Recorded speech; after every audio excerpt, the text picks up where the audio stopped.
Hello students, in today's class we will be discussing about most important event that is fertilization. Fertilization के बारे में आपको अच्छी तरह से पता है कि जिस समय कॉपुलेशन होता है, कॉपुलेशन के दौरान मेल अपने सीमेन को ट्रांसफ़र करता है, फीमेल के रिप्रोडक्टिव ट्रैक्ट में ट्रांसफ़र होगा। वो स्पर्म जो होगा, सीमेन में जो स्पर्म है, स्पर्म थ्रू सर्विक्स होते हुए यूटेरस पहुंचेगा एंड यूटेरस से फिर कहाँ पे जाएगा, एम्पुलरी स्टमक जंक्शन पे, और एम्पुलरी स्टमक जंक्शन पे ओवा उसका वेट कर रही होती है और वहाँ पे दोनों का मिलना पॉसिबल होता है। एम्पुलरी स्टमक जंक्शन पे ही फर्टिलाइजेशन होता है। ये सब कुछ तब पॉसिबल है जब स्पर्म और ओवा दोनों एक टाइम पर ही पहुंचेंगे। ठीक है, फर्टिलाइजेशन सिर्फ यूं ही नहीं हो जाता, फर्टिलाइजेशन में बहुत सारे स्टेप्स आएंगे तब जाकर के फर्टिलाइजेशन हो पाता है। इतना आसान नहीं होता है स्पर्म और ओवा का एक दूसरे से मिल जाना। तो क्या क्या होता होगा इसमें, तो उसको हम लोग आज डील करेंगे। देन फाइनली बात करेंगे सिनगैमी की, that is what is fertilization, और फर्टिलाइजेशन में हो क्या रहा है। तो स्टार्ट करते हैं। That is most important topic है फर्टिलाइजेशन। क्वेश्चंस इस पे बहुत सारे बनेंगे और ये क्वेश्चन आपसे गलत नहीं होना चाहिए। ठीक है, इसीलिए आपको इसमें वन शॉट हम सीबीएसई एंड नीट दोनों को डील कर दे रहे हैं। ठीक है ना। तो फर्टिलाइजेशन में हमने बोला डिफरेंट स्टेप्स कौन कौन से होंगे, डिफरेंट इवेंट्स इन फर्टिलाइजेशन, कौन कौन से इवेंट होंगे फर्टिलाइजेशन में। तो फर्टिलाइजेशन में होता क्या है, पहली चीज होगी दैट इज कैपेसिटेशन। कैपेसिटेशन के बाद सेकेंड स्टेप आएगा that is binding of sperm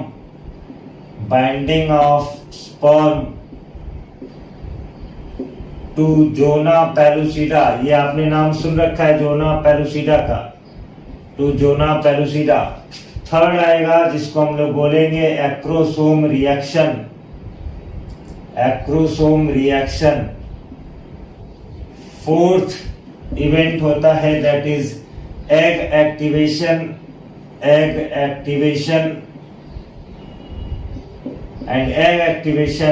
cortical reaction and last तब जा करके पॉसिबल हो पाता है क्या, दैट इज सिनगैमी। और सिनगैमी मीन्स क्या होता है, fusion of male and female gamete का जो प्रो न्यूक्लियस है, fusion of male and female gametes nucleus या प्रो न्यूक्लियस। ठीक है, इसका फ्यूजन तब जाके इतने स्टेप में जाकर के capacitation, binding of sperm to zona pellucida, then step आएगा एक्रोसोम रिएक्शन, देन स्टेप आएगा that is egg activation and cortical reaction, and last में जाकर के क्या होगा, दैट इज सिनगैमी होगा, जहां पे मेल और फीमेल गैमेट के न्यूक्लियस एक दूसरे से फ्यूज कर जाएंगे। ठीक है, तो वन बाय वन हम लोगों को डील करना है। तो सबसे पहले क्या बोलेंगे, फर्स्ट स्टेप होगा दैट इज कैपेसिटेशन। कैपेसिटेशन में एक्चुअली होता क्या है, जो स्पर्म एंटर किया है फीमेल रिप्रोडक्टिव ट्रैक्ट में, तो फीमेल रिप्रोडक्टिव ट्रैक्ट में इसका कंडीशनिंग होगा। कंडीशनिंग मतलब स्टार्ट कहां से होगा क्या, इसका जो बोलते हैं ये जो कैपेसिटेशन प्रोसेस है, इस प्रोसेस के थ्रू होता क्या, इस प्रोसेस में स्पर्म को हाइपर एक्टिव बनाया जाता है for the purpose of fertilization. ये प्रोसेस होता क्या है, कहाँ है, तो this capacitation process occurs in female reproductive tract. Female reproductive tract में ये प्रोसेस होता है। इस प्रोसेस का ड्यूरेशन कितना है या कितना टाइम लगता है इसमें, तो कैपेसिटेशन प्रोसेस में जो ड्यूरेशन है 6 to 7 आवर्स लगता है। होता क्या इसमें, कैपेसिटेशन प्रोसेस में जो स्पर्म है, स्पर्म बोला था ना मैंने कि उसके चारों तरफ क्या है, प्लाज्मा मेम्ब्रेन से कवर्ड है। तो ये जो प्लाज्मा मेम्ब्रेन है, उस प्लाज्मा मेम्ब्रेन पर जो ग्लाइकोप्रोटीन के लेयर्स हैं, प्लाज्मा मेम्ब्रेन में जो ग्लाइकोप्रोटीन है उनका रीअरेंजमेंट होता है। सुन रहे हैं आप, जब उनका रीअरेंजमेंट होगा, रीअरेंजमेंट से क्या होगा, उसके साथ साथ रिमूवल होगा किसका, कोलेस्ट्रॉल का। रिमूवल हो जाने से क्या होगा, जो प्लाज्मा मेम्ब्रेन है उसकी स्टेबिलिटी क्या हो जाएगी, स्टेबिलिटी उसकी लॉस हो जाएगी। जब एक्चुअली एक चीज अभी नोट कर लीजिए आप इस बात को, जैसे हम अभी 2 मिनट के लिए आपको ट्रैक से हटा के बात कर रहे हैं, प्रोकैरियोट्स और यूकैरियोट सेल में एक डिफरेंस आता है। देखो प्रोकैरियोट की अगर हम बात कर रहे हैं प्रोकैरियोटिक सेल, और एक हम बात कर रहे हैं यूकैरियोटिक सेल। प्रोकैरियोटिक सेल और यूकैरियोटिक सेल होता क्या, प्रोकैरियोट में भी हम किसकी बात कर रहे हैं, सेल मेम्ब्रेन की बात कर रहे हैं, ठीक है बेटा, और यूकैरियोट में भी किसकी बात कर रहे हैं, हम बात कर रहे हैं सेल मेम्ब्रेन की। तो प्रोकैरियोट में भी सेल मेम्ब्रेन किसका बना होता है, प्रोटीन लिपिड, लिपिड प्रोटीन, यानी कि प्रोटीन और लिपिड के बाइलेयर का बना होता है। Here also protein lipid, lipid protein का बना होता है प्लाज्मा मेम्ब्रेन। दोनों में डिफरेंस क्या है, ये जो प्लाज्मा मेम्ब्रेन है ना, प्लाज्मा मेम्ब्रेन फ्लूइड नेचर का होता है, इसके अक्रॉस ट्रांसपोर्ट होता है सब्सटेंसेस का। तो ऐसा ना हो कि अगर प्लाज्मा मेम्ब्रेन की फ्लूइडिटी हाई हो, प्लाज्मा मेम्ब्रेन की फ्लूइडिटी हाई हो, उस कंडीशन में क्या होगा, जो सेल के इंग्रेडिएंट्स है, सेल का जो इंटरनल है पार्ट है, वो क्या हो सकता है, वो भी सेल के बाहर लॉस हो सकता है, मूव हो सकता है। उस कंडीशन में क्या होगा, इसको स्टेबिलिटी की जरूरत होगी। और प्रोकैरियोट्स में स्टेबिलिटी कौन प्रोवाइड करता है, तो प्रोकैरियोट में ये स्टेबिलिटी प्रोवाइड करते हैं होपेनोइड्स। कौन प्रोवाइड करता है, होपेनोइड्स। और इनके साथ यूकैरियोट प्लाज्मा मेम्ब्रेन की स्टेबिलिटी कौन प्रोवाइड करता है, दैट इज स्टेरॉल। कौन प्रोवाइड करता है, स्टेरॉल्स प्रोवाइड करते हैं। और मोस्ट कॉमन स्टेरॉल इन एनिमल्स कौन सा है, दैट इज कोलेस्ट्रॉल। कोलेस्ट्रॉल इसको क्या करता है, स्टेबिलिटी प्रोवाइड करता है। ये आपके माइंड में अगर है तब आप मेरी बातों को समझ पाएंगे। ये आपको 11th क्लास में पढ़ाया जा चुका है। ये फ्लूइड मोज़ेक मॉडल भी प्लाज्मा मेम्ब्रेन का बताया गया। फिलहाल सिर्फ इतना जानना है। चलो इसको हमने हटा दिया, थोड़ी देर के लिए इसको मैंने हटा दिया, करेक्ट। अब आपको यहाँ पे दिख रहा है कि प्लाज्मा मेम्ब्रेन को स्टेबिलिटी कौन प्रोवाइड करेगा, तो प्लाज्मा मेम्ब्रेन को स्टेबिलिटी प्रोवाइड करने वाला कौन है, दैट इज कोलेस्ट्रॉल। जब स्पर्म के कैपेसिटेशन में क्या हो रहा है, मैंने बोला स्पर्म के कैपेसिटेशन में रीअरेंजमेंट होता है, किसका रीअरेंजमेंट होता है, प्लाज्मा मेम्ब्रेन के ग्लाइकोप्रोटीन्स का, जिस कारण क्या होगा, रिमूवल हो जाएगा, किसका, कोलेस्ट्रॉल का रिमूवल हो जाएगा। जब कोलेस्ट्रॉल का रिमूवल हो जाएगा तो प्लाज्मा मेम्ब्रेन की स्टेबिलिटी क्या हो जाएगी, कम हो जाएगी। जब प्लाज्मा मेम्ब्रेन की स्टेबिलिटी कम होगी या लॉस हो जाएगी, उस कंडीशन में इन्फ्लक्स होगा कैल्शियम आयन का। कैल्शियम आयन का इन्फ्लक्स होने से क्या होगा, जो स्पर्म में जो फ्लैजला आपने देखा था, फ्लैजला में एक्चुअली अनड्यूलेटिंग मूवमेंट होता है। अनड्यूलेटिंग मूवमेंट स्लो मूवमेंट होता है। वो इन्फ्लक्स होने से, कैल्शियम आयन का इन्फ्लक्स होने से क्या होगा, जो अनड्यूलेटिंग मूवमेंट है उसका फ्लैजला का, वो विप्लस मूवमेंट में कन्वर्ट हो जाएगा और वो स्पर्म हाइपर एक्टिव हो चुका होगा। बात समझ गए, वो स्पर्म क्या हो चुका होगा, हाइपर एक्टिव हो चुका होगा, रेडी हो चुका होगा for the purpose of fertilization. Clear मेरी बात। अब सुनना, जब ये आ गया है कांटेक्ट में, ओवा के कांटेक्ट में आया है, इन दैट, अभी हम ओवा ना बोल करके अगर सेकेंडरी oocyte बोले तो ज्यादा अच्छा लगेगा। जब उसके कांटेक्ट में आया है, देन क्या होगा, स्पर्म जो है ये एंटी फर्टिलिजिन फैक्टर रिलीज करता है, और ओवा अभी बोल दो तो ओवा क्या करता है, फर्टिलिजिन फैक्टर रिलीज करता है। दोनों एक दूसरे के, एक फर्टिलिजिन रिलीज कर रहा है और एक एंटी फर्टिलिजिन रिलीज कर रहा है। दोनों एक दूसरे के क्या हुए, दोनों एक दूसरे के अपोजिट होंगे, दोनों एक दूसरे के अपोजिट होंगे। उस कंडीशन में क्या होगा, ए ग्लूटिनेशन विल ऑकर। क्या होगा, ए ग्लूटिनेशन होगा। दोनों ये जो फैक्टर्स रिलीज कर रहे हैं वो ऐसा क्यों हो रहा है, बेसिकली बेटा ये मैकेनिज्म है रिप्रोडक्टिव आइसोलेशन का। मतलब जो स्पर्म्स हैं वो स्पीसीज स्पेसिफिक है। किसी भी स्पीसीज की प्योरिटी बनाए रखने के लिए रिप्रोडक्टिव आइसोलेशन इज मस्ट। बात समझ गए, reproductive isolation is must to make the purity, to maintain the purity of any species. किसी भी स्पीसीज की प्योरिटी को बनाए रखने के लिए जरूरी होता है। कैपेसिटेशन प्रोसेस आपको समझ में आया। चलिए देखते हैं कैपेसिटेशन प्रोसेस में क्या क्या चीजें होती हैं। कैपेसिटेशन है क्या, तो capacitation it is the process in which sperm is made hyperactive, hyper बना देते स्पर्म को। ये प्रोसेस होता क्या है, तो लिखेंगे capacitation occurs in female reproductive tract, capacitation occurs in female reproductive tract. Female reproductive tract में कैपेसिटेशन होता है। ड्यूरेशन कितना होता है, duration of capacitation is 6 to 7 hours। कितना होता है, 6 to 7 hours होता है।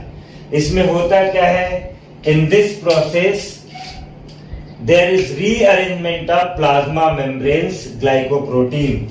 तो हम लोग लिखेंगे in capacitation rearrangement of glycoprotein of plasma membrane is done। ठीक है, देन बोलेंगे रिमूवल ऑफ होगा cholesterol, removal of cholesterol.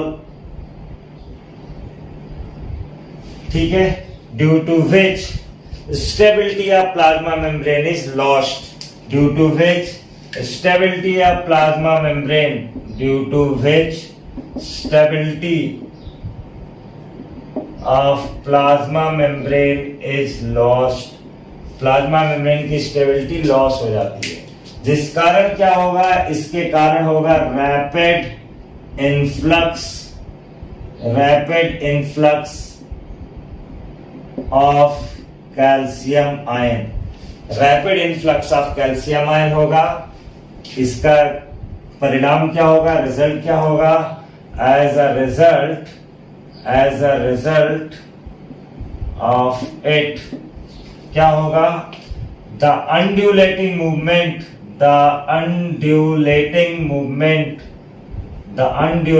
Movement of flagella changes into whiplash movement,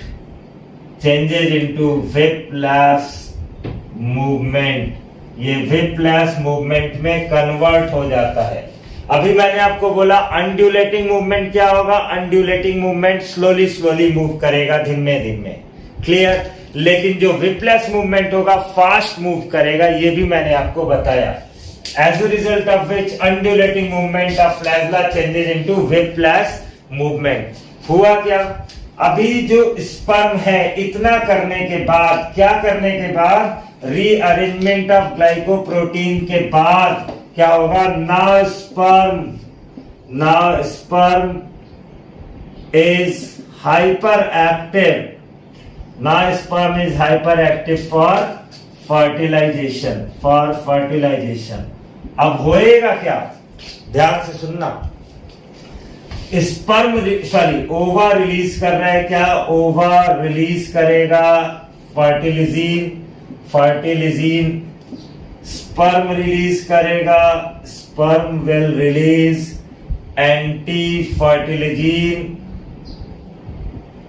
ठीक है बेटा, ये फर्टिलिजीन रिलीज करता है, ये एंटी फर्टिलिजीन रिलीज करता है, जिसके कारण क्या होता है, agglutination will occur.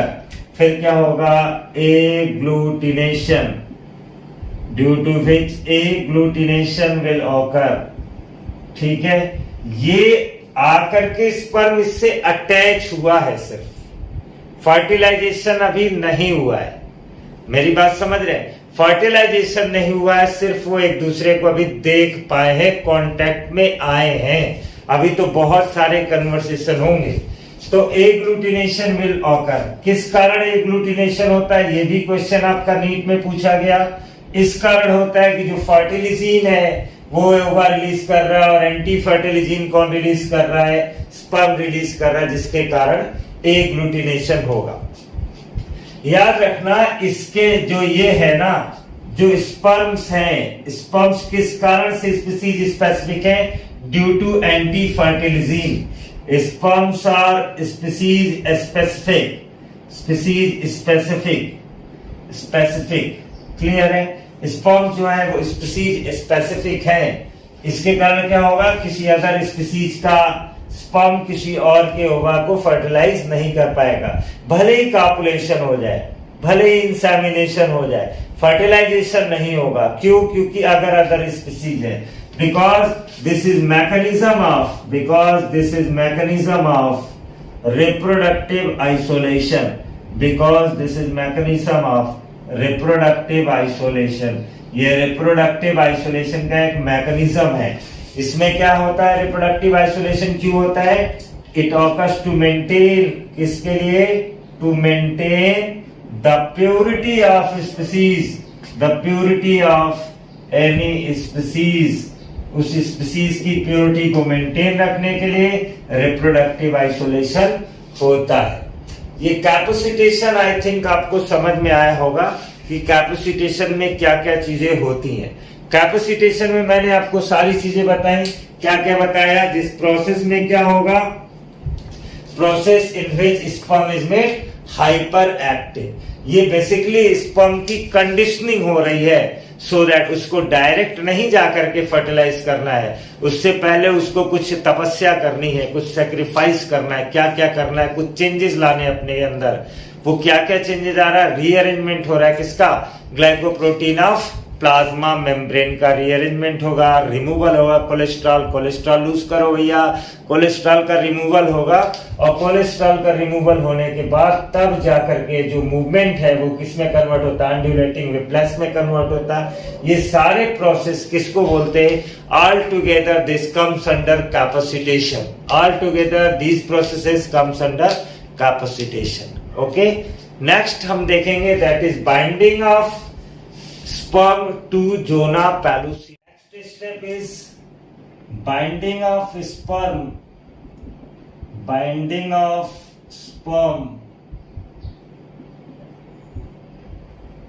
to zona pellucida.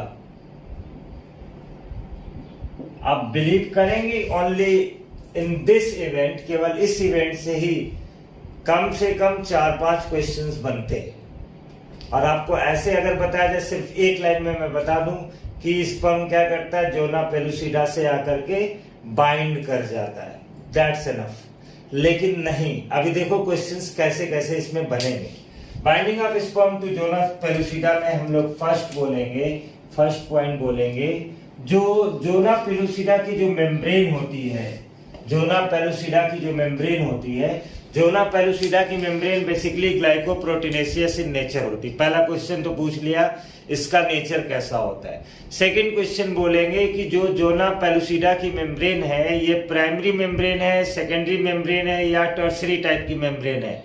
तो याद रखना प्यारे प्यारे बच्चों, जो जोना पेलुसिडा की जो मेम्ब्रेन है ये प्राइमरी मेम्ब्रेन है। क्यों प्राइमरी मेम्ब्रेन है? Because it is secreted by secondary oocyte itself. Secondary oocyte direct इसको बना देना ना, इसलिए प्राइमरी मेम्ब्रेन है। जोना पेलुसिडा की मेम्ब्रेन पर स्पर्म के लिए रिसेप्टर्स लगे होते हैं जो स्पर्म्स का वेलकम करते हैं। स्पर्म जब वहां पे पहुंच जाता है जोना पेलुसिडा की मेम्ब्रेन पर, देन उन रिसेप्टर्स के साथ जाकर के क्या होता है? बाइंड कर जाता है। जब रिसेप्टर्स के साथ बाइंड कर जाता है, then at the same time, ये बहुत इंस्टेंटेनियस प्रोसेस है, एट द सेम टाइम क्या होता है? इन्फ्लक्स होता है सोडियम आयन का। इसके पहले वाले कैपेसिटेशन में इन्फ्लक्स किसका था? कैल्शियम आयन का था। कैल्शियम वाले में जिसमें बोला गया था कि जो अनड्यूलेटिंग जो मूवमेंट है वो कन्वर्ट हो जाता है विप्लस मूवमेंट में। यहां पे क्या हो रहा है? इसको भी, ये भी एक क्वेश्चन है, क्या जब बाइंडिंग हो जाती है स्पर्म की जोना पेलुसिडा के रिसेप्टर्स के साथ जाकर के जब बाइंड कर जाता है, देन रैपिड इन्फ्लक्स होता है किसका? सोडियम आयन का। रैपिड इन्फ्लक्स होने के कारण क्या होता है? जो जोना पेलुसिडा की जो मेम्ब्रेन है वो डीपोलराइज हो जाती है। डीपोलराइज होने से क्या होता है, पोलैरिटी रहेगी तभी मूवमेंट होगा, पोलराइज मेम्ब्रेन रहेगी। डीपोलराइजेशन से क्या होगा, कोई और स्पर्म आकर के वहां रिसेप्टर्स पे बाइंड नहीं करता है। इसको हम लोग क्या बोलते हैं, पॉलीस्पर्मी को ब्लॉक करता है। क्लियर है? चूंकि ये इंस्टेंट होता है, तुरंत होता है, इसलिए इसको हम लोग बोलते हैं rapid influx of sodium ion causes fast block to polyspermy. Polyspermy को फास्ट ब्लॉक कौन करता है, rapid influx of sodium ion करता है। मेरी बात समझ गए? आइए पूरा इस पे देखते हैं। जोना पेलुसिडा की जो मेम्ब्रेन से स्टार्ट करते हैं। Membrane of zona pellucida is glycoproteinaceous in nature. Membrane जो होती है, membrane of zona pellucida is ग्लाइकोप्रोटीनेशियस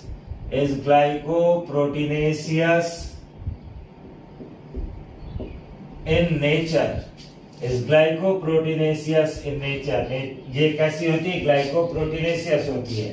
पहला क्वेश्चन जो मैंने बोला कि ये जो जोना पेलुसिडा की मेम्ब्रेन है, ये प्राइमरी मेम्ब्रेन है या सेकेंडरी मेम्ब्रेन है या टर्सरी मेम्ब्रेन है, तो आपका आंसर क्या होगा, प्राइमरी मेम्ब्रेन। अगर मैं आपसे पूछता हूं कि अगर इसी को मैं रीजन एजर्शन में भी कन्वर्ट कर सकता हूं, अगर मैं आपसे पूछूं कि जोना पेलुसिडा की जो मेम्ब्रेन है वो प्राइमरी मेम्ब्रेन क्यों है, क्लियर है, तो आपका आंसर क्या होगा, it is primary membrane because it is secreted by membrane, it is secreted by secondary oocyte itself। Direct secondary oocyte इसको बना रहा है। अगर प्रोसेस से होता सेकेंडरी देन टर्सरी, अब आप समझ गए होंगे।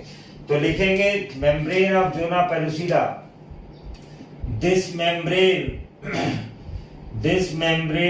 is primary membrane, this membrane is primary membrane because it is secreted by कौन सीक्रेट करता है भैया, it is secreted by secondary oocyte, it is secreted by secondary oocyte itself, it is secreted by secondary oocyte itself। होगा क्या, जो जोना pellucida की membrane है उस मेम्ब्रेन पर रिसेप्टर्स मौजूद होते हैं। There are number of receptors present over this membrane। Clear? इस मेम्ब्रेन पर बहुत सारे रहते हैं, क्या, रिसेप्टर्स रहते हैं। स्पर्म क्या करेगा, sperm bind to the receptor, receptor से क्या कर जाएगा, बाइंड कर जाएगा। एट द सेम टाइम क्या होगा, due to which rapid influx of sodium ion will occur, rapid influx of sodium ion will occur। जब सोडियम आयन का रैपिड इन्फ्लक्स होगा तो क्या होगा, rapid influx of sodium ion will occur. As a result no more sperm can bind. Means क्या हुआ, rapid influx of sodium, rapid influx of sodium. अब याद रखना, एज ए रिजल्ट क्या, देखो, as a result no more sperm can bind. क्यों ऐसा होता है, बिकॉज मेम्ब्रेन जो है वो क्या हो चुकी है, मेम्ब्रेन इज डीपोलराइज्ड। मेम्ब्रेन क्या हो गई है, डीपोलराइज हो चुकी है, मेम्ब्रेन का डीपोलराइजेशन हो चुका है। As a result no more sperm can bind. हम लोग लिख सकते हैं influx of sodium lead to fast block of polyspermy. Polyspermy को फास्ट ब्लॉक करता है कौन? Rapid influx of sodium. किस कारण से हो पा रहा है रैपिड इन्फ्लक्स सोडियम का? सोडियम का रैपिड इन्फ्लक्स इस कारण हो पा रहा है क्योंकि जो स्पर्म है वो बाइंड किया किस पे? रिसेप्टर्स पे जाकर के, जो जोना पेलुसिडा की मेम्ब्रेन पे जो रिसेप्टर्स हैं उनसे जाकर के बाइंड किया है। फिर और किसी स्पर्म को चांस नहीं मिलेगा। इसीलिए इससे पहले जो स्पर्म है उसकी कंडीशनिंग की गई थी, स्पर्म की कंडीशनिंग की गई थी। आप याद रखना, अभी भी फर्टिलाइजेशन नहीं हुआ है, याद रखिएगा। इसमें कौन कौन से क्वेश्चन ऐसे पूछे गए मैंने आपको बताया। जैसे एक क्वेश्चन बोला था, सेवरल क्वेश्चंस बन सकते हैं, जिसमें एक तो बोला गया कि इसका नेचर क्या है, पहला क्वेश्चन बना दिया। सेकंड क्वेश्चन बना दिया प्राइमरी मेम्ब्रेन है कि सेकेंडरी है, टर्सरी है। तीसरा क्वेश्चन बना दिया क्यों प्राइमरी मेम्ब्रेन है, ठीक है। रिसेप्टर्स कहाँ पे मौजूद होते हैं स्पर्म को बाइंड करने वाले? वो जोना पेलुसिडा की मेम्ब्रेन पर। इसके कारण क्या होता है, नेक्स्ट क्वेश्चन बन जाएगा। जब इन्फ्लक्स होता है सोडियम आयन तक, मेम्ब्रेन पे क्या इफेक्ट पड़ता है? मेम्ब्रेन डीपोलराइज हो जाती है। डीपोलराइज मेम्ब्रेन से क्या फर्क पड़ जाएगा भैया? कोई और स्पर्म आकर के बाइंड नहीं कर पाएगा। तो ये किसको ब्लॉक करेगा? तो पॉलीस्पर्मी को ब्लॉक करेगा। भैया पॉलीस्पर्मी क्या है? पॉलीस्पर्मी मतलब जोना पेलुसिडा की मेम्ब्रेन से बहुत सारे स्पर्म अगर आकर के बाइंड कर जाए तो उसको बोलेंगे पॉलीस्पर्मी। लेकिन पॉलीस्पर्मी को क्या करता है? ये ब्लॉक कर देता है। कैसा? स्लो या फास्ट? यस, फास्ट ब्लॉक करता है। क्यों? क्योंकि ये बहुत फास्ट, जल्दी से ये इवेंट होता है, मतलब ज्यादा टाइम इसमें नहीं लगता। हाँ, कंडीशनिंग में 6 to 7 आवर्स लगे थे, लेकिन यहाँ इंस्टेंटेनियस मूवमेंट, तुरंत हो जाता है। ये क्लियर है मेरी बात? इसके बाद ये 2 स्टेप मैंने आपको बता दिए। After these 2 steps, next step is acrosome reaction. आइए देखते हैं एक्रोसोम रिएक्शन कैसा क्या होता है उसमें। See what actually happens in acrosome reaction. Acrosome reaction ये भी बहुत ज़्यादा इम्पोर्टेंट है, याद रखिएगा मेरी बात। ये भी बहुत ज़्यादा इम्पोर्टेंट है, वेरी वेरी इम्पोर्टेंट। इसमें भी कई सारे क्वेश्चंस बनते हैं जो आपसे जनरली गलत हो जाते हैं। तो एक्रोसोम रिएक्शन में what actually happens in acrosome reaction? First of all we should know what is acrosome. Acrosome के बारे में जानते हैं। एक्रोसोम क्या होता है? ये मॉडिफाइड लाइसोसोम्स है formed by Golgi bodies. Acrosome modified lysosomes formed by Golgi bodies. Along with that acrosomes में there are certain enzymes जिनको हम लोग sperm lysins बोलते हैं। sperm lysins में ये एक एंजाइम है जिसको हम लोग बोलते हैं एक्रोसिन। एक्रोसिन एंजाइम क्या करता है? ये जोना पेलुसिडा लेयर को डाइजेस्ट कर जाता है, जोना पेलुसिडा लेयर को रिजॉल्व कर देता है। देन सेकेंड एंजाइम इसी में याद रखना हमको, हाइलुरोनिडेज। ये हाइलुरोनिडेज क्या करता है? जो एक्स्ट्रा सेलुलर मैट्रिक्स है उसको ये डाइजेस्ट करता है। along with that one more enzyme you should know, that is corona penetrating enzyme. Corona penetrating enzyme, as the name suggests, corona penetrating enzyme, it will penetrate the corona radiata. ये क्या करेगा? Corona radiata को digest करेगा और sperm उससे penetrate करेगा। फिर क्या होगा? जब स्पर्म जोना पेलुसिडा को पेनिट्रेट कर लिया है, डाइजेस्ट कर लिया है, ये आ जाएगा कहाँ पर? पेरीवाइटलेन स्पेस में, ठीक है ना। अब आपसे पूछा जाएगा जो ये रिलीज होते हैं वो किस प्रोसेस से रिलीज होते हैं? तो बेसिकली ये जो एक्रोसिन्स है ये रिलीज होते हैं किससे? एक्सोसाइटोसिस से। किससे? एक्सोसाइटोसिस से। क्लियर? वन मोर थिंग, यहाँ पे आने के बाद क्या होगा? जो स्पर्म है ये रिलीज करेगा एक और फैक्टर जिसको हम लोग फर्टिलिन फैक्टर बोलते हैं ना, फर्टिलाइजिंग नहीं बोलेंगे, हम लोग बोलेंगे फर्टिलिन फैक्टर। ये फर्टिलिन फैक्टर क्या करेगा? ये एग को एक्टिवेट करता है। एग मतलब जो सेकेंडरी oocyte है यहाँ पर, उसको ये एक्टिवेट करेगा। सो दैट सेकेंडरी oocyte आपको मालूम होगा, सेकेंडरी oocyte वो सस्पेंडेड था कहाँ पर? मेटाफेज 2 पे। ये उसको एक्टिवेट करेगा कि अपना मेटाफेज यानी मियोसिस को ये कंप्लीट कर सके। जो ये एग का एक्टिवेशन अभी आ जाता है, एग का एक्टिवेशन, एग के एक्टिवेशन में क्या होता है, ये मियोसिस 2 को कंप्लीट कराते हैं। मियोसिस 2 को कंप्लीट कराने में भी सर्टेन स्टेप्स होते हैं। उन सारी बातों को एक साथ हम लोग यहाँ पर देखने जा रहे हैं। तो एक्रोसोम रिएक्शन में मैंने बोला फर्स्ट ऑफ ऑल एक्रोसोम है क्या, तो acrosome is modified, acrosome is modified lysosomes, acrosomes are modified lysosome, ठीक है ना, फॉर्म्ड फ्रॉम गोल्गी बॉडीज। कहां से बना है भैया, कौन बना है इनको, गोल्गी बॉडीज ने बनाया है, किसको, एक्रोसोम को, ठीक है ना। एक्रोसोम जो है, acrosome they are rich in enzyme, जिसको हम लोग बोलते हैं sperm licence.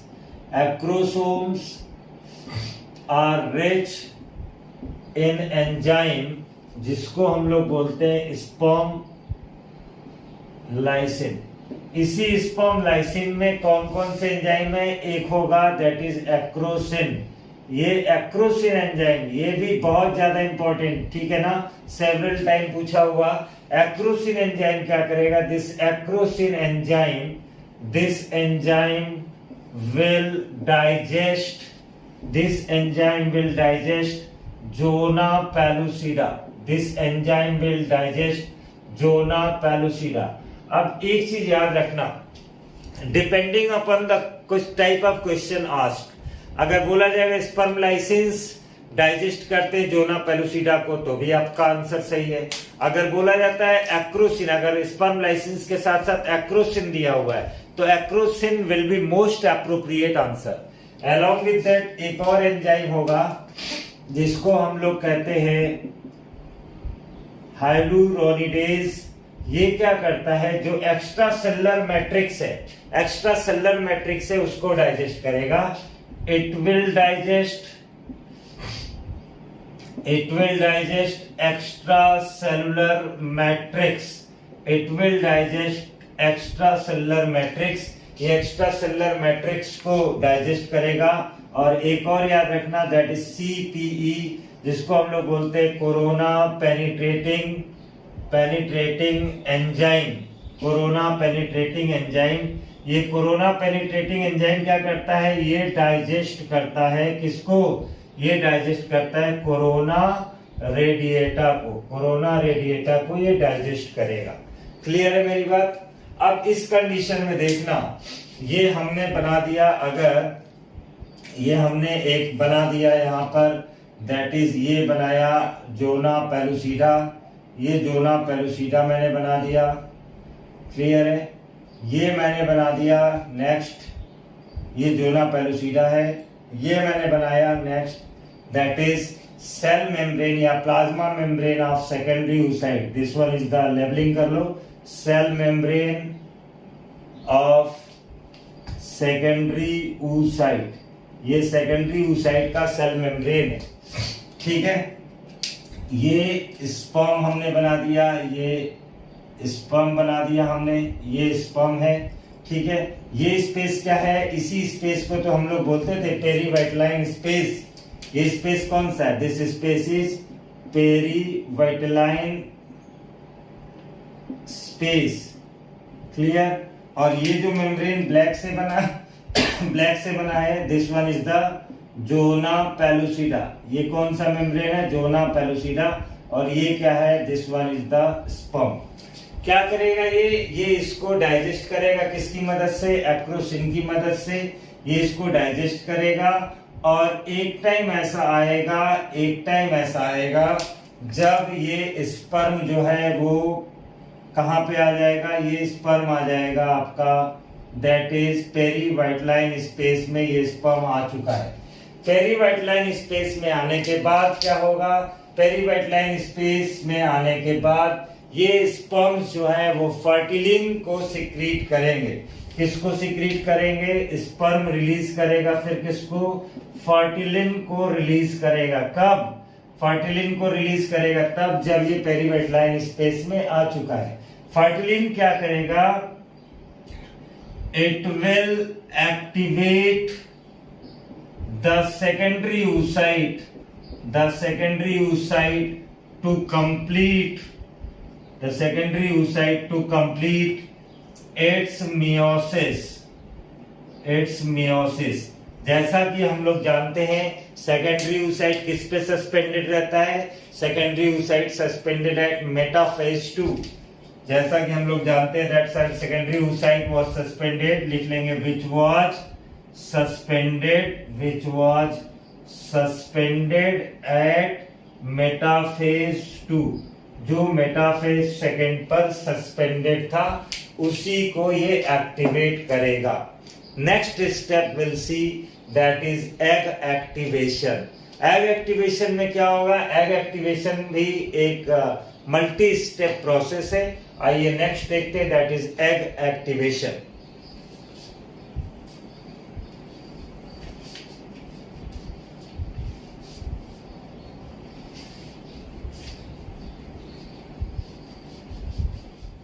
Step is egg activation. Fourth step है हमारा that is egg activation. Egg activation में क्या होगा? एग एक्टिवेशन में हमने बोला कि जो सेकेंडरी oocyte है, सेकेंडरी oocyte ये क्या करेगा? ये कंप्लीट करेगा. It will complete meiosis second. It will complete meiosis second. ये meiosis second को कंप्लीट करेगा. अब इसमें क्या क्या होगा? ये जो एग एक्टिवेशन है बेटा ये सिंगल स्टेप प्रोसेस नहीं है, मल्टी स्टेप प्रोसेस है. Egg activation is having following steps. इसमें बहुत सारे स्टेप्स आएंगे. पहला स्टेप इसमें ये आता है, फर्स्ट स्टेप जो आएगा दैट इज एमपीएफ का ब्रेकडाउन होना. एमपीएफ क्या आ गया? MPF is metaphase promoting factor. MPF क्या है? MPF is metaphase promoting factor due to which it was suspended at the secondary oocyte, due to which secondary oocyte was suspended at metaphase 2. इसका क्या होगा? MPF का breakdown will occur. इसका क्या होगा? Breakdown will occur. इसका breakdown होगा MPF का. सेकेंड होता है एनाफेज प्रोमोटिंग कॉम्प्लेक्स. इसका क्या रोल है भैया? Anaphase promoting complex. This one is anaphase promoting complex. Anaphase promoting complex is turned on. Anaphase promoting complex is turned on. इससे क्या होगा? Secondary oocyte as a result secondary oocyte will complete its meiosis. As a result, secondary oocyte will complete its meiosis. Secondary oocyte अपना meiosis complete कर लेगा and formation of ooted or ovum and second polar body will occur. ठीक है. अभी आप alert हो जाना. अब यहां पर एक और इंपॉर्टेंट क्वेश्चन आपके सामने है. क्या है? That is second polar body का फॉर्मेशन स्पर्म और ओवम के फ्यूजन से पहले होता है या बाद में होता है? आपकी लैंग्वेज में अगर इजी करके क्वेश्चन बोलें तो हम पूछ सकते हैं जो सेकेंड पोलर बॉडी का फॉर्मेशन होता है वो फर्टिलाइजेशन से पहले होता है या फर्टिलाइजेशन के बाद होगा? तो अभी आपके पास आंसर है. यहाँ पे कहीं भी जितने भी स्टेप बताए, कैपेसिटेशन बताया आपको, बाइंडिंग बता दिया आपको, एक्रोसोम रिएक्शन बता दिया, एग एक्टिवेशन बता दिया। कहीं पर भी मैंने अभी फर्टिलाइजेशन की बात नहीं करी है कि फर्टिलाइजेशन हुआ है या सिनगैमी हुआ है। आपका आंसर क्या होगा कि जो सेकेंड पोलर बॉडी का फॉर्मेशन है, इस सेकेंड पोलर बॉडी का फॉर्मेशन बिफोर फर्टिलाइजेशन होता है। इस सेकेंड पोलर बॉडी का फॉर्मेशन कब होता है? बिफोर फर्टिलाइजेशन होता है। ये भी आप रिमार्क लिख लेंगे। क्या? Formation of second polar body, formation of second polar body, formation of second polar body occurs before fertilization, occurs before fertilization. अब मैं आपको चैलेंज कर रहा हूं, आपका कोई भी क्वेश्चन गलत नहीं होगा अगर आपने थॉरोली पढ़ा है। सब कुछ आपको बहुत डिटेल में बताया जा रहा है। डायरेक्ट नहीं बोला गया कि फर्टिलाइजेशन सिंपली कहाँ होगा? एम्पुलरी स्टमक जंक्शन पे होगा। ऐसा नहीं स्पर्म और ओवा मिले, कभी भी मिले फर्टिलाइजेशन हो गया। क्या क्या इवेंट्स होंगे? मैंने बोला एक पूरा सीक्वेंस है इवेंट्स का, तब जाकर के ये फर्टिलाइजेशन पॉसिबल हो पाता है। क्लियर है? तो अभी क्या बता दिया? That is egg activation. अब इस कंडीशन में क्या होगा? जब सेकेंडरी oocyte अपना मियोसिस 2 कंप्लीट कर लिया है, इन दैट कंडीशन क्या होगा? फिर से देख लीजिए, ये बना दिया that is zona pellucida. Clear है? और क्या बना दिया? यहां पर बना दिया दैट इज, यहां पर बना दिया सेकेंडरी oocyte। और सेकेंडरी oocyte के नीचे आपको याद है यहां पे अंदर की तरफ क्या थे? कॉर्टिकल ग्रेन्यूल्स थे। क्या थे? Cortical granules. लेबलिंग कर लीजिए, दीज आर कॉर्टिकल ग्रेन्यूल्स। ये क्या है? कॉर्टिकल ग्रेन्यूल्स हैं। ये क्या है भैया? This one is zona pellucida. Clear है? ये क्या है? This one is the perivitelline space, perivitelline space. This one is the perivitelline space. Clear है? अब ये भी आपने मालूम है कि ये स्पर्म आ चुका है कहां पर? सेकेंडरी oocyte के पास। जब स्पर्म सेकेंडरी oocyte के साथ बाइंड करेगा तो एक्सोसाइटोसिस के थ्रू ये जो कॉर्टिकल ग्रेन्यूल्स है, एक्सोसाइटोसिस के थ्रू कॉर्टिकल ग्रेन्यूल्स जो हैं ये अपने सारे कंटेंट्स को रिलीज कर देंगे। कहां पर? यहां पर पेरीविटलाइन स्पेस में। पेरीविटलाइन स्पेस में अपने सारे कंटेंट को रिलीज कर देंगे, ड्यू टू विच क्या होगा? इन्फ्लक्स होगा। किसका? कैल्शियम आयन का इन्फ्लक्स होगा। ये जो जोना पेलुसिडा है ये क्या हो जाएगी? हार्ड हो जाएगी और अगेन ये पॉलीस्पर्मी को ब्रेक करेगा, पॉलीस्पर्मी को ब्लॉक करेगा। पॉलीस्पर्मी को जो ब्लॉक करेगा, इसके पहले वाला जो बोला था पॉलीस्पर्मी को ब्लॉक करना, वो क्या बोला था? Fast block to polyspermy. यहां पे क्या होगा बेटा? यहां पे बोलेंगे स्लो प्रोसेस है तो स्लो ब्लॉक टू पॉलीस्पर्मी बोलेंगे। कैसा होगा? स्लो ब्लॉक होगा। किसका? पॉलीस्पर्मी का। किस कारण हो पा रहा है? कॉर्टिकल ग्रेन्यूल्स एक्सोसाइटोसिस के थ्रू अपने सारे कंटेंट को रिलीज कहां कर दे रहे? पेरीविटलाइन स्पेस में, जिसके कारण जोना पेलुसिडा कैल्शियम आयन का इन्फ्लक्स हो रहा है, जो क्या कर रहा है? स्लो ब्लॉक कर रहा है। किसको? पॉलीस्पर्मी को। अब next will see what is cortical reaction.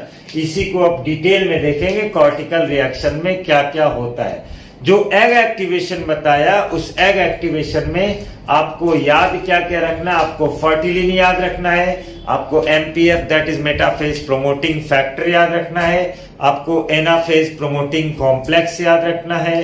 Along with that the most important thing कि सेकेंड पोलर बॉडी का फॉर्मेशन बिफोर फर्टिलाइजेशन हो रहा है। क्लियर है मेरी बात? इतना आपको याद रखना एग एक्टिवेशन में। Next will see the cortical reaction. सकता है कॉर्टिकल रिएक्शन। कॉर्टिकल रिएक्शन में क्या होता है? याद रखिएगा मेरी बात। कॉर्टिकल रिएक्शन में जब स्पर्म जो है वो बाइंड कर चुका है, किसके साथ? सेकेंडरी oocyte के साथ बाइंड कर चुका है। जब बाइंड करेगा, एक बार इस डायग्राम को देखेंगे तो ज्यादा क्लियर होगा। अभी ये डायग्राम है, ये डायग्राम है, ठीक है। और ये मैंने बना दिया, ये जोना पेलुसिडा की लेयर बना दी, ठीक है। This one is the zona pellucida. ये जोना पेलुसिडा की लेयर है, क्लियर है। अभी क्या होगा, ये है आपका सेकेंडरी oocyte की लेयर, ये क्या है, this one is the layer of secondary oocyte, this one is the layer of secondary oocyte। Is it clear? ध्यान से देखिए। अब इसमें क्या होगा, ये स्पेस क्या है, पेरीवेटलाइन स्पेस, पेरीवेटलाइन स्पेस है ये, क्लियर। ये क्या है, cell membrane, cell membrane of zona pellucida, ये जोना पेलुसिडा की सेल मेम्ब्रेन है। This one is the zona, sorry, cell membrane of secondary oocyte है, clear. This one is the zona pellucida. इतना तो समझ गए होंगे। ये तो इस तरह से स्पर्म आ चुका है कहां पर, ये अभी बहुत सारी बातें बोल रहे, सारी रिकॉल नहीं कर रहे बार बार। सेकेंडरी oocyte इसके साथ ये स्पर्म बाइंड कर गया। जब सेकेंडरी oocyte के साथ स्पर्म बाइंड कर गया, यहीं पर मैंने आपको बताया ये क्या है, these are the cortical granules, these are cortical granules, clear है मेरी बात। जब सेकेंडरी oocyte के साथ स्पर्म बाइंड कर लेगा, when sperm binds with secondary oocyte, जब बाइंड कर लेगा देन क्या होगा, इनफ्लक्स होगा, influx of calcium ion, calcium ion का इनफ्लक्स होगा, जिसके कारण क्या करेगा, ये प्रमोट करेगा कॉर्टिकल ग्रेन्यूल्स को, और ये एक्सोसाइटोसिस के थ्रू अपने सारे कंटेंट को पेरीवेटलाइन स्पेस में ट्रांसफर कर देंगे, due to which cortical granules, due to which cortical granules, अभी एक चीज याद आ रहा है, इसके जस्ट प्रीवियसली शायद मैंने इसको पहले बोल दिया है, ऐसा नहीं, इसको करेक्ट करके देखें। Due to which cortical granules will release its all content through exocytosis in perivitelline space, इस स्पेस में अपने सारे कंटेंट को रिलीज कर देगा, जिसके कारण क्या होगा, जब रिलीज कर देगा तो क्या होगा, ये इनफ्लक्स है, इसका भी रिजल्ट बोल दें, रिजल्ट क्या होगा, results in slow block to polyspermy, slow block to polyspermy. Don't worry, मैं डायरेक्ट इसको नहीं बता रहा कि डायरेक्ट स्लो ब्लॉक हो गया, हुआ क्या है, कॉर्टिकल रिएक्शन तक यहां तक है। कॉर्टिकल रिएक्शन में क्या होगा, कॉर्टिकल ग्रेन्यूल रिलीज करेंगे अपने सारे कंटेंट को, किसके थ्रू, एक्सोसाइटोसिस के थ्रू। कहां पर, वो जो स्पेस है ना पेरीवेटलाइन स्पेस, उस स्पेस में अपने सारे कंटेंट को रिलीज करेंगे। एज ए रिजल्ट क्या होगा, नेक्स्ट एक चीज और जान लीजिए, जोना रिएक्शन होगा। क्या होगा, जोना रिएक्शन होगा। अब जोना रिएक्शन में क्या होगा, ये नया बोल दिया, नहीं ये नया नहीं बोला। जोना रिएक्शन में क्या होगा, जो इसके कंटेंट है जिसके कारण जोना रिएक्शन क्या हो जाएगा, ये हार्ड हो जाएगा। क्या हो जाएगा, हार्ड हो जाएगा। हार्ड हो जाने से क्या होगा, जो इसके मेम्ब्रेन पर जो रिसेप्टर्स थे, वो रिसेप्टर्स क्या कर जाएंगे, रिसेप्टर्स ब्लॉक कर जाएंगे। जब रिसेप्टर ब्लॉक कर जाएंगे तो कोई और स्पर्म आकर के मतलब एंट्री नहीं कर पाएगा, पॉलीस्पर्मी को रोक देगा। तो बोलेंगे जोना रिएक्शन में क्या होगा, ड्यू टू लिख सकते हैं, जोना रिएक्शन में क्या होगा, जोना पेलुसिडा बिकम्स हार्ड, ठीक है। इट्स रिसेप्टर या receptors, sperm receptors over zona pellucida, sperm receptors over zona pellucida will be lost. ये क्या हो जाएंगे, लॉस्ट हो जाएंगे। As a result no more sperm can enter, और कोई स्पर्म इसमें एंटर नहीं कर पाएगा। No more sperm can enter. After this, अभी क्या हो चुका है, स्पर्म आकर के मिल चुका है ootyl के साथ, ootyl का भी फॉर्मेशन या ओवम का फॉर्मेशन करा दिए हैं। ये सारा सब कुछ होने के बाद अगर आपको जोना रिएक्शन को समझना हो तो एक एनालॉजी से आप समझ सकते हैं। इसी तरह का सेम रिएक्शन होता क्या है, जैसे आप वेट सीमेंट, वेट सीमेंट, तो अभी जब तक कॉर्टिकल रिएक्शन नहीं हुआ तब तक ये वेट सीमेंट है। बात समझ गए? वेट सीमेंट में कोई भी आएगा ऐसे एंटर कर जाएगा, कोई भी आएगा ऐसे एंटर कर जाएगा, क्लियर। लेकिन जब ये ड्राई हो जाएगा, ये स्टिफ हो जाएगा, एकदम से सूख जाएगा, देन उस कंडीशन में तो जोना रिएक्शन में वो वेट सीमेंट नहीं, अभी वो ड्राई सीमेंट हो गया, बिल्कुल वो क्या हो चुका है, फिक्स हो चुका है, हार्ड हो चुका, हार्डनिंग हो चुकी है, तब स्पर्म बाइंड नहीं करेगा। तो इसको एक एनालॉजी से आप आसानी से समझ सकते हैं, क्लियर है। जोना रिएक्शन। अब नेक्स्ट हमारा स्टेप है, इसका फाइनल टच देंगे फर्टिलाइजेशन का, दैट इज सिनगैमी। क्या करेंगे, सिनगैमी। एक और बात जान लेना, जोना रिएक्शन के बाद जो स्पर्म का जो फ्लैजला है, जो माइटोकॉन्ड्रिया है, एक्रोसोम रिएक्शन हो गया, मूवमेंट के लिए एनर्जी है माइटोकॉन्ड्रिया ने दिया, जो रिमेनिंग माइटोकॉन्ड्रिया है या स्पर्म का जो फैजला है वो सब क्या करेंगे, सब डीजेनरेट कर जाएंगे। सिर्फ बचा क्या रहेगा, मेल और फीमेल का जो गैमीट का जो वो है ओवम, न्यूक्लियस, सिर्फ न्यूक्लियस बचा रह जाएगा। और इन्हीं मेल और फीमेल प्रो न्यूक्लियस को, गैमीट का जो pro nucleus of male and female gamete का जो फ्यूजन होता है उसी को हम लोग क्या बोलेंगे, सिनगैमी। सिनगैमी का प्रोडक्ट क्या होगा, जाइगोट होगा। और जाइगोट क्या है, the first cell of next generation. बात समझ गए? आइए देखते हैं सिनगैमी। सिनगैमी में क्या होता है, सिनगैमी में अभी जो जोना रिएक्शन था उसमें मैंने क्या बोला था कि जो स्पर्म है या फिर ओवम है उसमें से सिर्फ बचा क्या है, न्यूक्लियस बचा है। न्यूक्लियस में जो क्रोमैटिन थ्रेड्स हैं ये क्या कर जाएंगे, डीकंडेंस कर जाएंगे। क्या कर जाएंगे, डीकंडेंस कर जाएंगे। And as a result male and female pronucleus का फॉर्मेशन होगा। इन्हीं का जो फ्यूजन होगा उसको क्या कहेंगे, सिनगैमी कहेंगे। फ्यूजन का प्रोडक्ट क्या होगा, जाइगोट होगा। और हम लोग बोलेंगे zygote is the beginning of next generation. देखिए बोलेंगे क्या,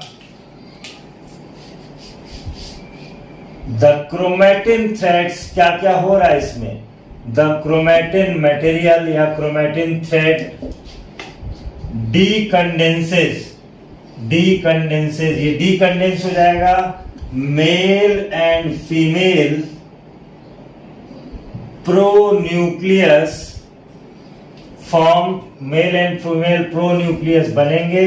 इनका क्या हो जाएगा, फ्यूजन होगा, fusion of male and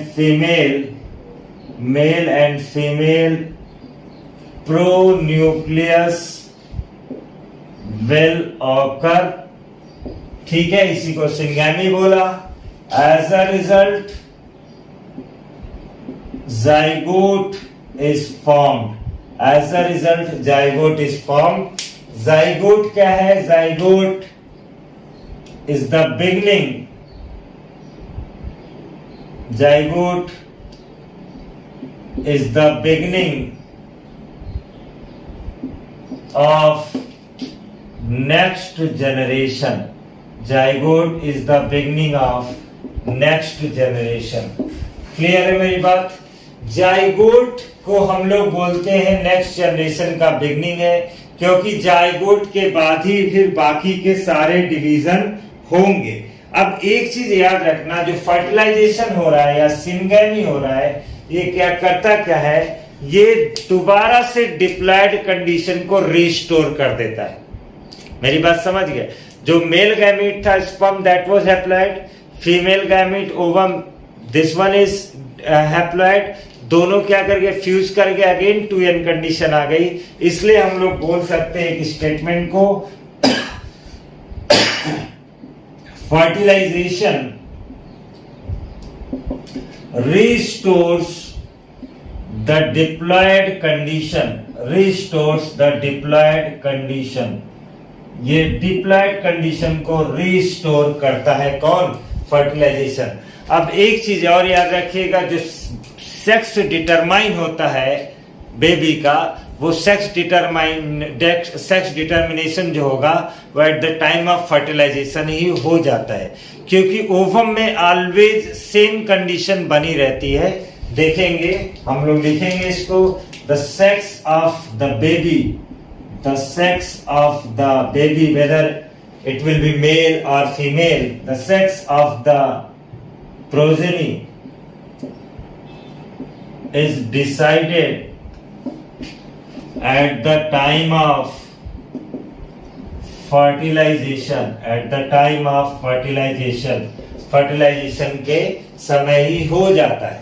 actually आपको मालूम होगा हमारे में कितने पेयर क्रोमोसोम हैं, टोटल हैं 23 पेयर ऑफ क्रोमोसोम्स हैं, 23 पेयर ऑफ क्रोमोसोम्स हैं। 23 पेयर ऑफ क्रोमोसोम्स में से बेटा हम लोग बोलते हैं जो 22 पेयर है ये हमारे फिजिकल कैरेक्टर के लिए रिस्पॉन्सिबल है, और 1 पेयर है वो हमारे सेक्स को डिटरमाइन करता है कि मेल है या फीमेल है। 22 पेयर को हम लोग बोलते हैं दैट इज ऑटोसोम, क्या बोलेंगे, ऑटोसोम। और 1 पेयर होगा ये, इसको हम लोग बोलेंगे that is sex chromosome, sex chromosome बोलेंगे, या इसी को हम लोग एलोसोम बोलते हैं। ओवम के केस में अगर आपने इसको लिख लिया तो मैं इसको ऊपर ले आऊं, ठीक है।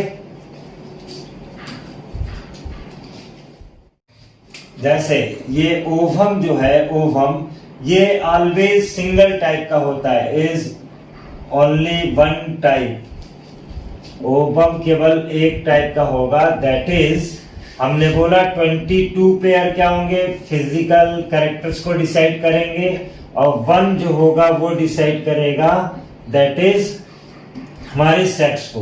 ओवम में ऑलवेज 22 प्लस एक्स कंडीशन होती है, ठीक है ना। ये हैप्लॉइड नंबर की बात कर रहे हैं।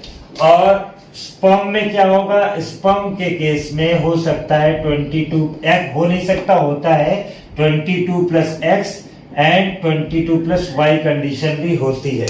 अगर मान लीजिए ये ओवम जो है ये फ्यूज करता है इससे, दैट इज तब क्या हो जाएगा 44 प्लस एक्स एक्स कंडीशन आएगी। और अगर ये फ्यूज कर जाता है इससे, ये फ्यूज कर जाता है इससे, देन आ जाएगा 44 प्लस एक्स वाई कंडीशन आ जाएगी। क्लियर है। ये जो 44 प्लस एक्स एक्स है ये गर्ल चाइल्ड होगा, ये क्या होगा, गर्ल चाइल्ड होगा, और ये क्या होगा, ये बॉय होगा। क्लियर है मेरी बात। ये रहा आपका कैसे इसमें सेक्स का डिटर्मिनेशन हो जाता है at the time of fertilisation. अब याद रखना फर्टिलाइजेशन में इसको नोट कर लीजिए एक लाइन को, कि sex of the progeny is determined at the time of fertilisation, ठीक है ना, at the time of fertilisation.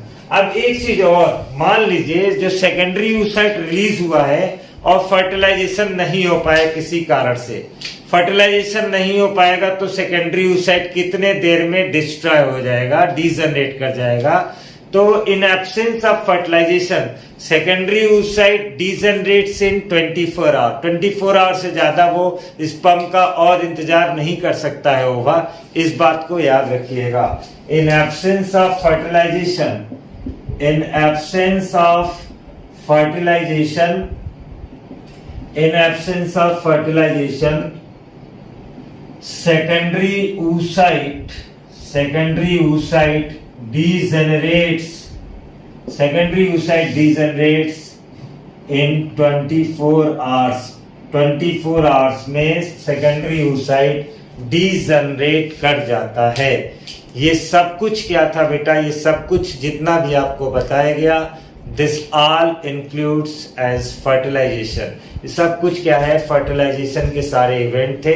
फिर से लास्ट बार सुन लीजिए, दैट इज शुरुआत से क्या था, कैपेसिटेशन था, then binding of sperm to zona pellucida, then क्या था, acrosome reaction, then egg activation, cortical reaction, zona reaction, and तब जाकर के सिनगैमी हुआ। सिनगैमी में मैंने बोला, सिनगैमी में अगेन जाइगोट में क्या हो जाता है, डिप्लॉयड कंडीशन को रिस्टोर कर लिया जाता है। जाइगोट क्या है, zygote is the beginning of next generation, समझिए फ्यूजन का प्रोडक्ट है। और बोलेंगे जो सेक्स है इंडिविजुअल का वो कब डिटरमाइन होता है, at the time of fertilisation. अगर आपसे बोलते हैं कि sex of the individual is decided at the time of fertilisation, justify this statement, then आपको इस तरह से आपको ये एक्सप्लेनेशन देना होगा कि अगर ये फ्यूज कर जाता है इसके साथ और ये फ्यूज कर जाता है अगर इसके साथ, तो कब गर्ल चाइल्ड होगा, कब बॉय चाइल्ड होगा। और लास्ट थिंग मैंने बोला कि अगर फर्टिलाइजेशन नहीं होगा तो सेकेंडरी oocyte डीजनरेट कर जाएगा 24 आवर्स में। कैपेसिटी अभी जो ड्यूरेशन आज बताया, 2 बार बोला है, एक बार बोला 6 to 7 आवर बोला है, एक बार बोला 24 आवर बोला है, एक बार मैंने fast polyspermy, first block polyspermy बोला था, एक बार स्लो ब्लॉक ऑफ पॉलीस्पर्मी बोला था। तो फास्ट कब बोला था और स्लो कब बोला था, कब मेम्ब्रेन डीपोलराइज हुई थी, ये सारे के आंसर आपको हमें भेजने हैं। समझ गए मेरी बात। जैसे मेरे क्वेश्चंस ध्यान से सुने, मेरा क्वेश्चन है पॉलीस्पर्मी क्या होता है, what is fast block of polyspermy, when it occurs, what is slow block of polyspermy, when it occurs, duration of capacitation ये कितना होता है, कैपेसिटेशन कहाँ पे होता है, ये सारे क्वेश्चन के आंसर आप हमें भेजें। Thank you so much.